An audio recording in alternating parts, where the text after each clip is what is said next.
Put your feet, put your hands behind your back. I love you. Put your hands back. I love you. Put your hands behind your back. No, I'm still looking for it. January of 2019, I read a column by Washington Post columnist, and it talked about the death of Anton Black. And it was a January column from a death that had happened 4 months before that. And I was struck by the fact that it wasn't a news story, but instead more along the lines of an opinion piece. And that really bothered me.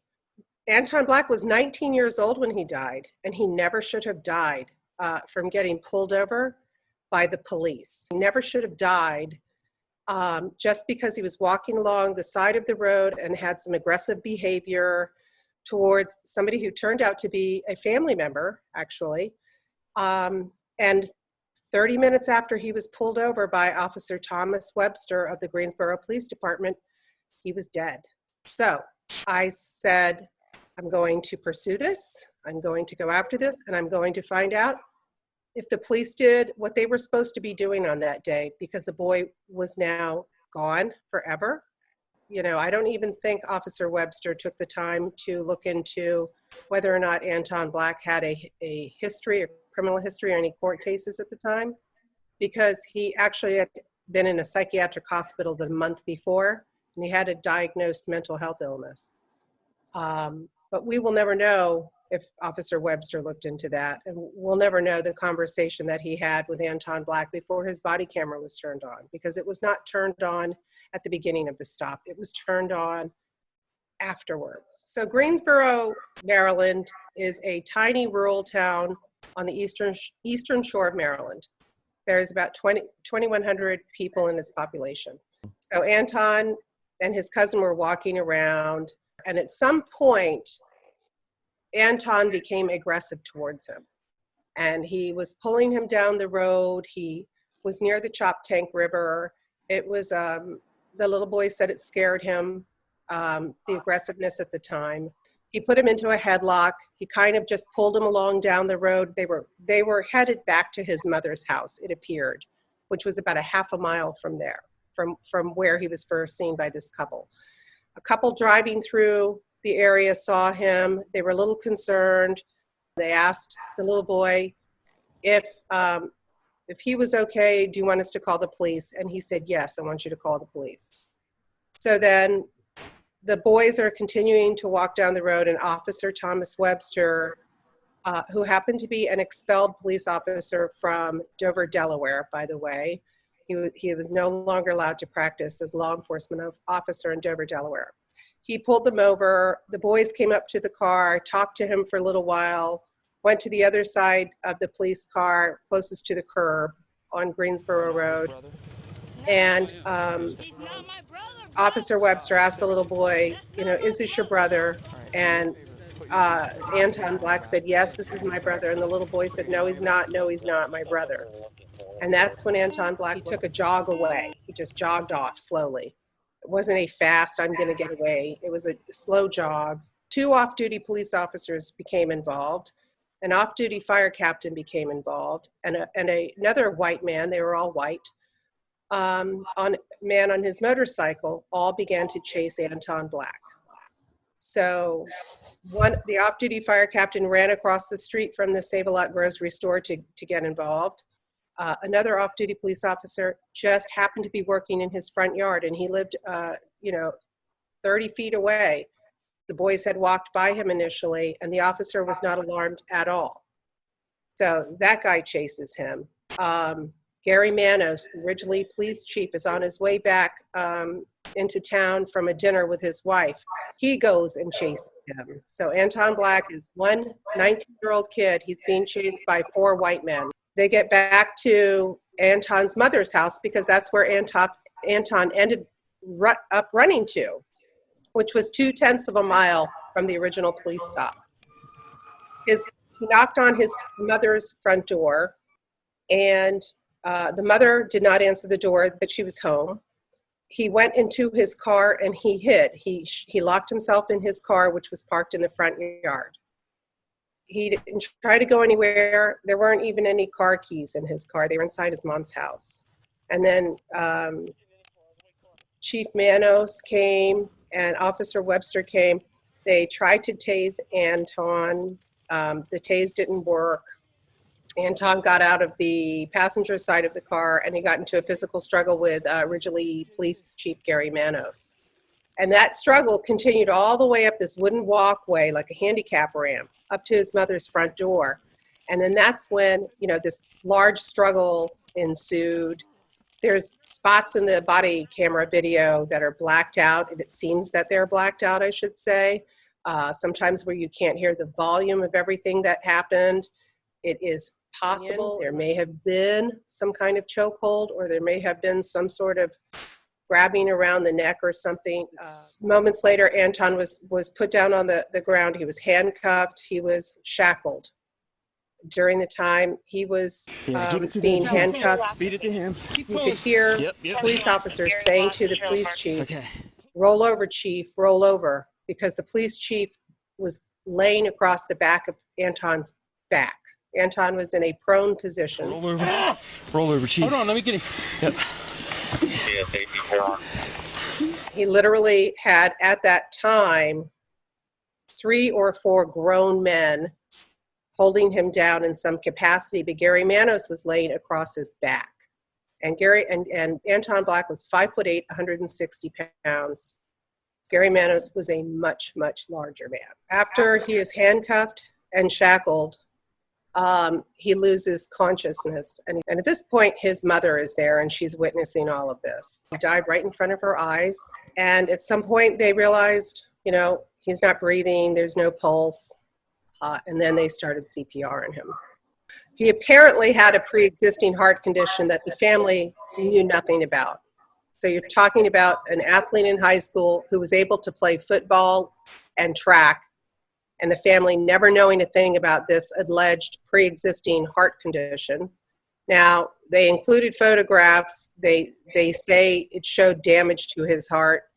I don't know, but they attribute part of the death to the officers in the physical struggle, but not enough to say that they caused his death. They just say they contributed to it. Something that I received from the Maryland State Police, I believe in error, was a copy of a medical report signed by the doctor who saw Anton Black when he came into the hospital. He was already dead at that point. But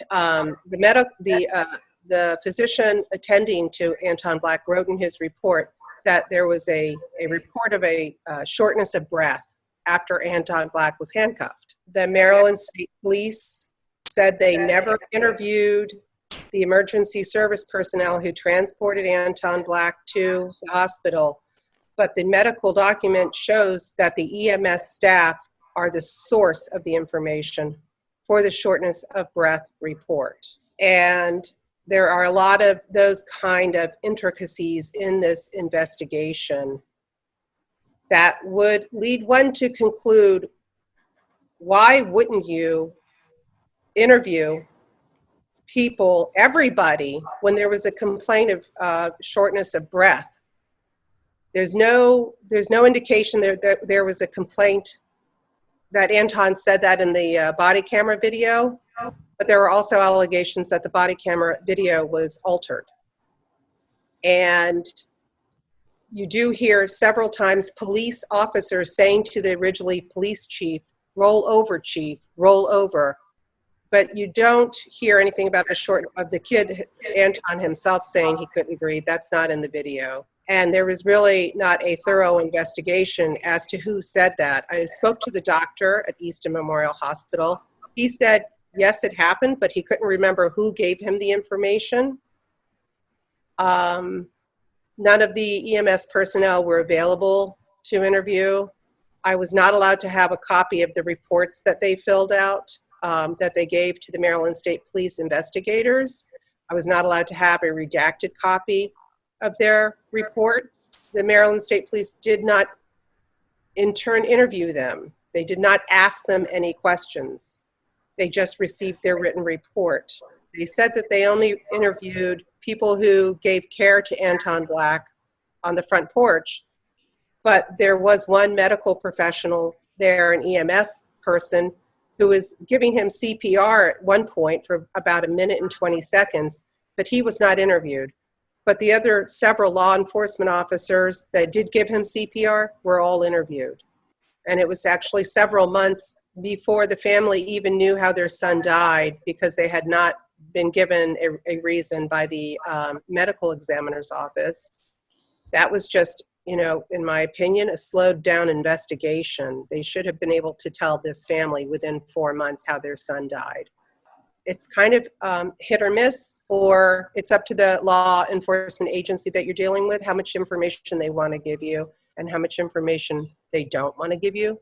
They will always hide behind, it's an active investigation. But in this case, the Maryland State Police gave me a ton of information and a ton of cooperation. There are a lot of holes. There is a body camera, police body-worn camera that was not turned on at the beginning of the stop. The use of force in the situation, they were investigated for their use of force, but Thomas Webster's reactions to Anton Black at the scene were not in line with the use of force policy guidelines for the Greensboro Police Department and the state's policies that the local law enforcement agencies are required to follow. He was supposed to de-escalate that situation because he was dealing with a mental health person, but there were too many factors of escalation versus de-escalation. In fact, a civilian never was supposed to be allowed to be involved in that pursuit because of the designation of a mental health suspect. The impression all along has been that there would be a lawsuit at some point. There was a case filed with the Department of Justice, and the Black family legal team has not heard back yet, as far as I know, whether or not the case would be pursued, but I did confirm its existence. There are still pending lawsuits out there. And then I think they are also advocating for a change in legislation. There's a bill out there called Anton's Law that would fix some of these problems. We will have lawmakers trying again in 2021 to pass some police reform and accountability legislation. We have new leadership now in Annapolis. So we have Senator Will Smith from Montgomery County, who is now the Judicial Proceedings Chair in the Senate. And we have Luke Clippinger, who is the Judiciary Chairman in the House. And then we have, Anton's Law, which is being led by Delegate Gabriel Acevera, also out of Montgomery County, and he has made his legislation stronger. And Senator Smith will be holding hearings in the fall because he has created himself a police reform proposal, kind of white paper, on all of the changes he'd like to see in future legislation.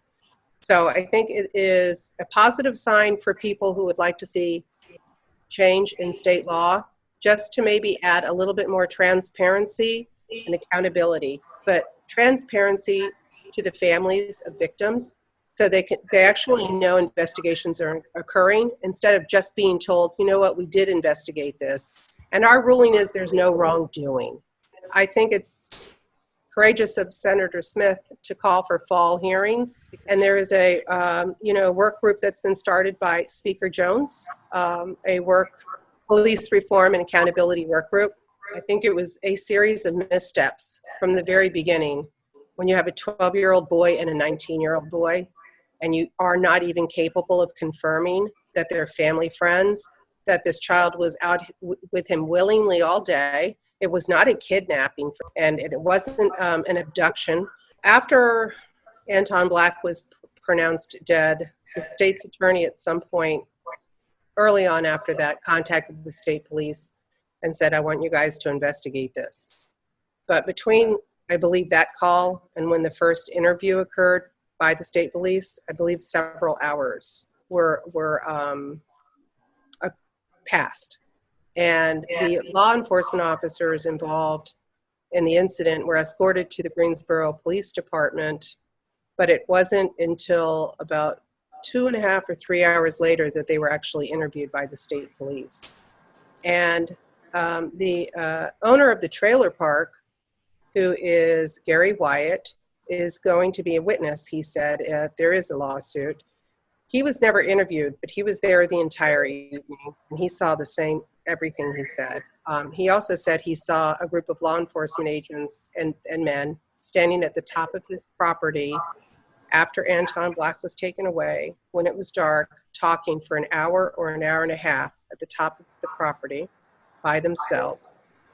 And when the two police officers were escorted into the Greensboro Police Department by the Caroline County Sheriff's Office, the Maryland State Police can't tell me how long they were in there alone, if there was anybody with them. And then fast forward, 4 months later, when the body camera tape is disseminated to the public, you get allegations that the body camera footage was tampered with. So my investigation shows that those police officers were in the Greensboro Police Department, possibly unattended to, for hours with the body camera footage. It also shows that the group of them were talking privately well before the crime scene investigators got there, well before the very first official interview was ever conducted. So I probably will do another article and go through this timeline again, because there appears to be a 2-hour gap where nothing happened in the investigation, and that those men were alone in the police department. Even if the lawmakers change legislation and pass it, will Governor Hogan sign off on it?